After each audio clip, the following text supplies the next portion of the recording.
Assalamualaikum warahmatullahi wabarakatuh. Perkenalkan, nama saya Salsabila dengan NIM 2348201164 dari kelas 5C Farmasi.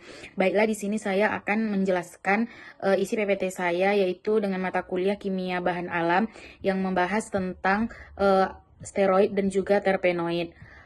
Pertama yaitu ada pendahuluan, yang mana kimia bahan alam mempelajari senyawa kimia yang berasal dari tumbuhan, hewan, dan mikroorganisme.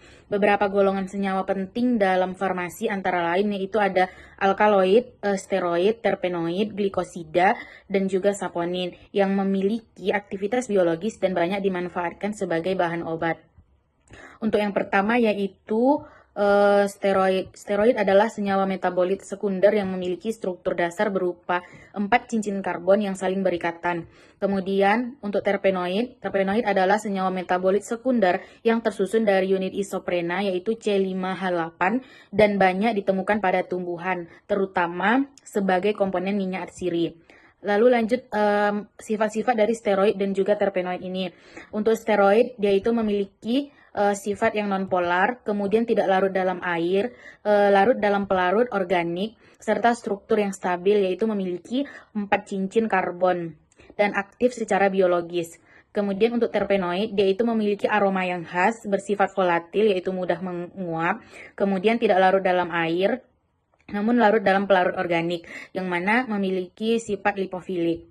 Untuk klasifikasi dari steroid dan terpenoid ini sendiri, yaitu yang pertama ada steroid yang diklasifikasikan berdasarkan fungsi dan aktivitas biologinya menjadi beberapa kelompok, yaitu yang pertama ada hormon steroid yang berperan dalam pengaturan fisiologis tubuh sebagai hormon seks dan juga kortikosteroid. Kemudian yang kedua ada steroid jantung, memiliki efek terhadap kerja jantung seperti digoxin. Lalu ada asam empedu yang berfungsi membantu proses pencernaan lemak. Dan yang terakhir ada sterol seperti kolesterol yang berperan sebagai komponen utama membran sel dan prekursor biosintesis hormon steroid itu sendiri.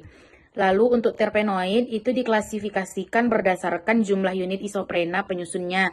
Yang mana yang pertama itu ada monoterpenoid yang tersusun dari 2 unit isoprena. Kemudian ada sesquiterpenoid dari 3 unit isoprena. Lalu diterpenoid dari 4 unit isoprena. Lalu ada triterpenoid dari 6 unit isoprena dan terakhir tetraterpenoid dari 8 unit isoprena. Yang mana perbedaan jumlah unit isoprena ini menyebabkan variasi struktur, sifat fisik, dan juga aktivitas biologis terpenoid. Lalu untuk biosintesis dari terpenoid dan steroid sendiri itu yang pertama dari terpenoid, dia disintesis melalui 2 jalur utama yaitu jalur mevalonat dan juga jalur non-mevalonat atau MEP. Pada kedua jalur tersebut terbentuk unit dasar isoprena aktif yang kemudian mengalami proses kondensasi dan siklisasi sehingga menghasilkan berbagai jenis terpenoid dengan struktur dan fungsi yang beragam.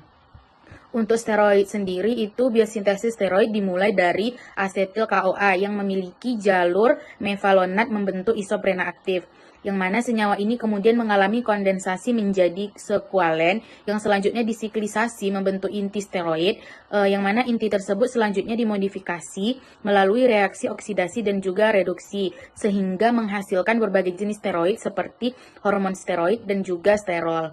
Sehingga dari penjelasan steroid dan juga terpenoid di atas tadi dapat diambil kesimpulan bahwa steroid dan terpenoid merupakan senyawa metabolit sekunder yang penting dalam bidang farmasi. Steroid memiliki struktur dasar 4 cincin karbon yang stabil dan berperan sebagai hormon. Berperan sebagai hormon, komponen membran sel, serta bahan aktif obat. Sedangkan untuk terpenoid tersusun dari unit isoprena, banyak ditemukan pada minyak atsiri dan memiliki aroma yang khas, serta berbagai aktivitas biologis. Keduanya disintesis melalui jalur mevalonat dan memiliki peranan besar dalam pengembangan obat dan juga bahan alam. Baiklah, sekian yang dapat saya sampaikan. Semoga dapat dipahami. Kurang dan lebihnya saya mohon maaf. Assalamualaikum warahmatullahi wabarakatuh.